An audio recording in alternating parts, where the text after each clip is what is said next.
لا إله إلا الله لا إله. الحمد لله وكفى والصلاة والسلام على سيد الرسل وخاتم الأنبياء أما بعد فأعوذ بالله من الشيطان الرجيم بسم الله الرحمن الرحيم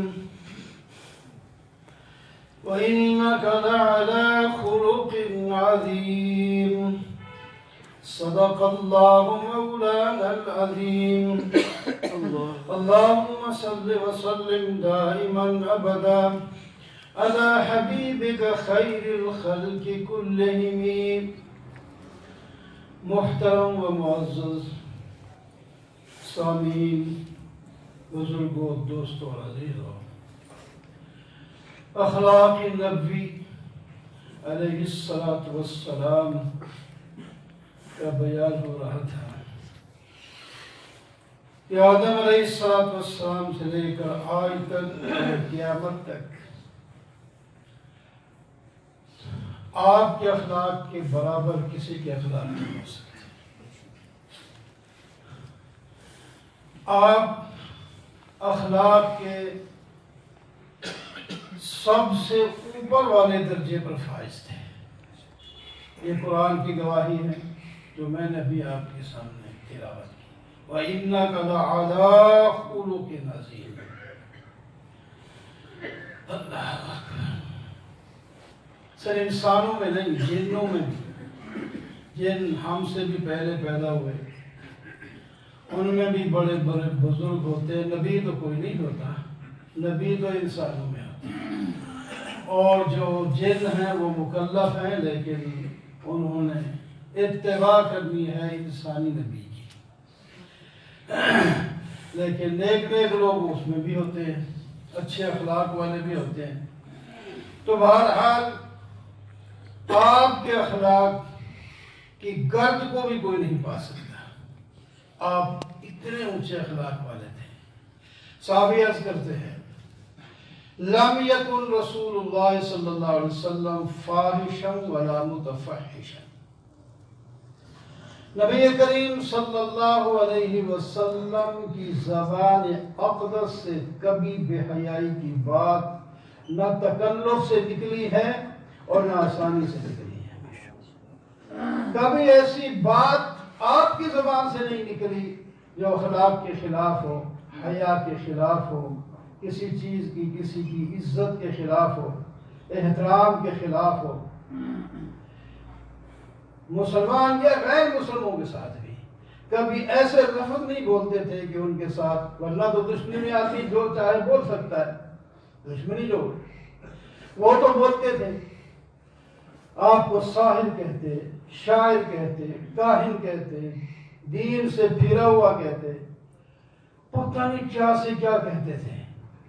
لیکن آپ ان کو کوئی ایسی بات نہیں کہتے تھے. بڑے با حیا، حیا بھی آپ پر ختم. اس کے بھی عجیب عجیب واقعات میں وہ اخلاق ہی ہے. حیا صحابی فرماتے ہیں کہ آپ کنواری لڑکیوں سے بھی زیادہ حیا کرتے تھے. اللہ تعالیٰ نے عورت کی فطرت میں ایک حیا رکھا ہے. جب یہ حیا ختم ہو جائے تو پھر اس کو قابو بھی کوئی نہیں کر سکتا. عورت جب حیا سے نکل جائے نا، نعوذ باللہ، پھر یہ کسی کے قابو میں نہیں آتی. فطری طور پر اللہ نے اس میں حیا رکھا ہے، اور خصوصی طور پر شادی سے پہلے کنواری لڑکی میں بہت حیا ہوتا ہے. اس واسطے جب اس کی شادی ہوتی ہے تو اس سے اگر وہ بالغ ہے تو پوچھنا ہوتا ہے، تو وہ اگر خاموش رہے، وہ ضروری نہیں کہ وہ زبان سے کہے کہ میری گھر روشن. وہ خاموش رہی تو بس اس کی یہ علامت ہے کہ وہ اس پر راضی ہے، لیکن زبان سے نہیں کہتی. آنکھوں سے آنسو جاری ہو جاتے ہیں. یہ حیا. تو صحابی فرماتے ہیں کہ آپ صلی اللہ علیہ وسلم کنواری لڑکیوں سے بھی زیادہ حیا والے تھے. حیا کہ صرف ہم نے سننا نہیں ہے، ہم نے اپنے اندر لانا ہے. اس درجے کو تو نہیں پہنچ سکتے، وہ تو ہمارے قواعد اونچے ہیں، لیکن وہ راہ تو لے سکتے ہیں، وہ اس کے اندر اپنے پیدا کر سکتے ہیں. یہ تو نہیں کہ ہماری جو ہے طاقت سے باہر ہے، طاقت میں ہے، بہت کچھ کر سکتے ہیں. وَلَا سَخَّابًا فِي الْأَسْوَاقِ، تیسرا لفظ بولتے ہیں صحابی. یہ بازار میں شور مچانے والے نہیں تھے، جس طرح لوگ بازاروں میں شور مچاتے پھرتے ہیں، گلیوں میں شور مچاتے پھرتے ہیں. نبی علیہ السلام کبھی بازار میں شور مچانے والے شخص جاتے ہی نہیں تھے، بلکہ آپ صلی اللہ علیہ وسلم نے فرمایا سب سے بہترین جگہ مسجد ہے اور سب سے بدترین جگہ بازار ہے. بس بازار میں ضرورت کے لیے جاؤ، بس اپنی کوئی چیز خریدنی ہے یا بیچنی ہے، فوراً خرید بیچ کر واپس آؤ. ایاکم وحیشۃ الاسواق، اپنے آپ کو بازار کے شور و شغب سے الگ رکھو. آپ بھی الگ رہتے تھے. یہ اوباش بندوں کا کام ہے، گلیوں میں شور کرتے پھرنا، بازاروں میں شور کرتے پھرنا. یہ اچھے لوگوں کا کام نہیں ہوتا. اچھے لوگ اپنے اوپر کنٹرول کرتے ہیں، ایسی جگہ جاتے ہی نہیں. فرمایا وَلَا يُجْزِي بِالسَّيِّئَةِ السَّيِّئَةَ. چوتھی بات فرمائی آپ برائی کا بدلہ برائی سے نہیں دیتے. حق ہے، انسان کا حق ہے، جو کسی کے ساتھ زیادتی کرے اتنا اس سے بدلہ لے سکتے ہیں. شریعت، اس شریعت میں اعتدال ہے. شریعت موسوی میں ضرور بدلہ لینا تھا، شریعت عیسوی میں بدلہ نہ لینا ضروری تھا. اور اس شریعت کے اندر فرمایا تم بدلہ لے بھی سکتے ہو، چھوڑ بھی سکتے ہو. اور چھوڑ دینا یہ اس سے افضل ہے بدلہ لے لینے سے. ترغیب دی، نہ لو بدلہ، جو معاف کر دے گا یہ بہتر ہے.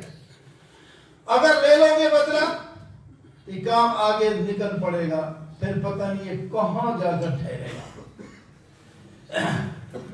جب اس نے زیادتی کی پھر آپ بدلہ لیں گے، پھر وہ تگڑا ہو جائے گا، پھر اس کے ہم جو ہے مدد کرنے والے آ جائیں گے، ادھر آپ کے مدد کرنے والے آ جائیں گے. دو خاندانوں میں لڑائی ہو جائے گی، دو قوموں میں لڑائی ہو جائے گی، دو حکومتوں میں لڑائی ہو جائے گی، بڑھتا ہی جائے گا.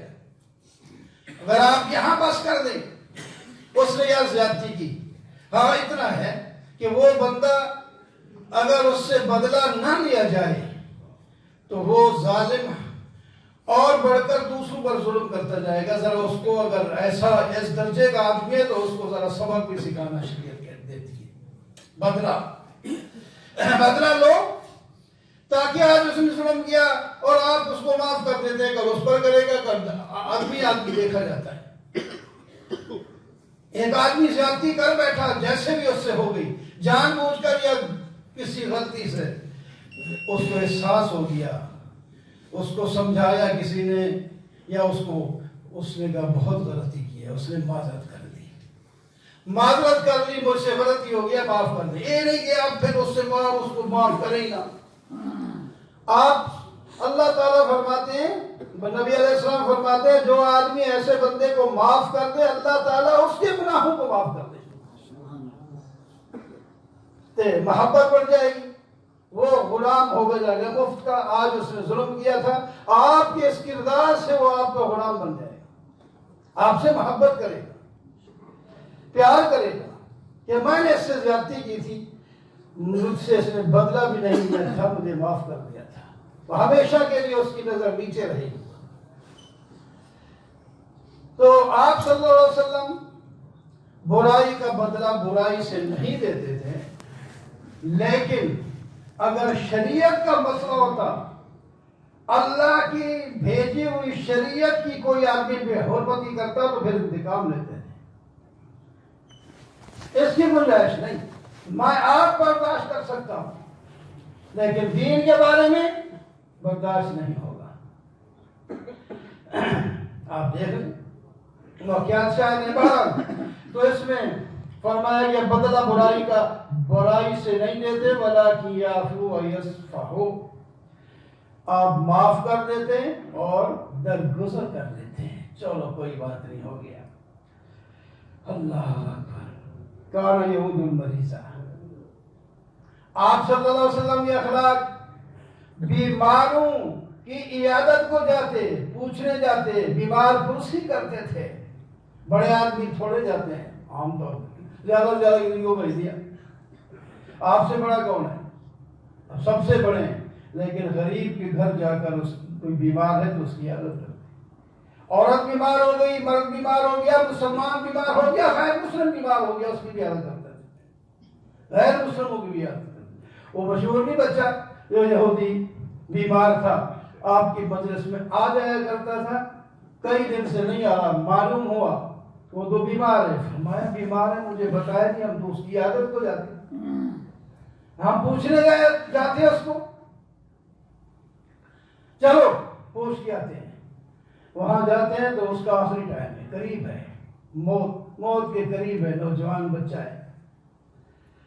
آپ صلی اللہ علیہ وسلم نے اس وقت اس کو دعوت دی، مسلمان ہو جا۔ اس کی قسمت اچھی تھی، اس نے باپ کی طرف دیکھا، میں تو ایمان لانے کے لیے تیار ہوں، یہ اجازت نہیں دے رہے۔ اللہ نے اس کے باپ کے دل میں بھی ڈال دیا کہ اتے ابو القاسم، ابو القاسم نبی علیہ السلام کی کنیت ہے، آپ اس کی بات مان لیں، یعنی کلمہ بے شک پڑھ لیں۔ تو آپ نے کلمہ پڑھایا، اس نے کلمہ پڑھ لیا، اس کے بعد اس کی موت ہو گئی، اور آپ نے فرمایا اس کو میرے حوالے کرو، یہ مسلمان ہو کے مرا ہے، ہم اسلامی اصول کے مطابق اس کا کفن کریں گے۔ اور اتنے خوش تھے کہ میری وجہ سے ایک بندے کو اللہ تعالیٰ نے جہنم سے بچا کر جنت میں داخل کیا، وہ سیدھا جنت میں جائے گا۔ آخری کلمہ، اور پہلا بھی کلمہ ہے، آخری بھی وہی ہے، کلمہ پڑھا اس کے بعد موت آ گئی۔ عیادت کو جاتے تھے اور ترغیب بھی دیتے تھے، عیادت کی تعریف فرمایا، جو آدمی صبح کسی بیمار پرسی کے لیے چلا جائے، بیمار پرسی کا مطلب صرف حال پوچھنا ہوتا ہے، اسے دیکھنا ہوتا ہے، ایک ہوتی ہے آگے عیادت، کچھ اس کی خدمت کرنا، کوئی وہ کام کرنا، کوئی یہ وہ اس سے آگے ہے، یہ صرف پوچھنا ہے جا کر اس کے، یار کیا حال ہے، آپ کیسے ہیں، اس کو سرا ٹھیک ہے، آپ کی طبیعت اب اچھی نظر آ رہی ہے، اللہ تعالیٰ بس جلدی آپ کو صحت دے گی، ذرا اس کو ڈھارس بھی بندھوا دے، بس اتنا، 1 منٹ لگائے 2 منٹ لگائے واپس آ جائے۔ فرمایا ایک یہ گیا ہے اتنے وقت کے لیے، لیکن 70,000 فرشتے اللہ تعالیٰ ان کی ڈیوٹی لگا دیں گے، یہ شام تک اس کے لیے دعائیں مغفرت کرتے ہیں۔ یہ تھوڑی سی بات نہیں ہے، بیمار پرسی ہمیں پتہ نہیں ہوتا، ہمارے نمازی ہوتے ہیں پتہ نہیں، آتے نہیں کئی دن سے وہ بیمار ہیں، ہمیں نہیں پتا۔ ویسے بھی ہم رہتے ہیں پہلی صف کے نمازی ہوتے ہیں، ایک دوسرے کا نام کا پتہ نہیں، گھر کا پتہ نہیں، ہم آتے ہیں ایسے جیسے کہ ہم بڑی کوئی اور قوم ہے، وہ کوئی اور قوم ہے، کسی کے ساتھ اور کسی سے دوسری یہ بات ہے، اگر کسی سے کوئی بات چیت کرے چال، وہ سمجھتا ہے میرا محتاج ہے، مصیبت یہ بنی ہوئی ہے۔ کچھ لوگ ایسے بھی نہیں دوسرے سے بات کرتے، میرا محتاج ہے، پتہ نہیں کوئی ضرورت ہوگی تب بھی یہ باتیں کر رہا ہے۔ بھائی یہ نہیں، ان چیزوں کو چھوڑو، اسلام کا حکم، یہ پتہ ہے مدت سے ہم نماز پڑھ رہے ہیں، ہمیں نمازیوں کو پتہ نہیں یہ کون ہے، اس کا کیا نام ہے، کہاں رہتا ہے، کیا کرتا ہے، بیمار ہے، ٹھیک ہے، نہیں ہے۔ یہ اسلامی روایات کے خلاف ہے۔ ہمیں ہمسائے کا نہیں پتا ہوتا ہمارے ساتھ کون ہے، پوچھے نا، پتہ نہیں یار کون ہے، کچھ لوگ رہتے ہیں ایک مدت سے، کیوں بھائی آپ کو نہیں پتا، ہمسائے نہیں ہے آپ کے، پوچھنا چاہیے، ایک دوسرے سے ملنا جلنا چاہیے، خواہ غیر مسلم کیوں نہ ہو۔ تو فرمایا جو صبح کو عیادت کرے شام تک 70,000 فرشتے، پھر اس کی خوش قسمتی اگر شام کو پھر چلا گیا، چلو 2 منٹ پھر اس کو پوچھ کے آئے، تو ساری رات 70,000 فرشتے اس کے لیے دعائیں مغفرت کرتے رہیں گے۔ اللہ تعالیٰ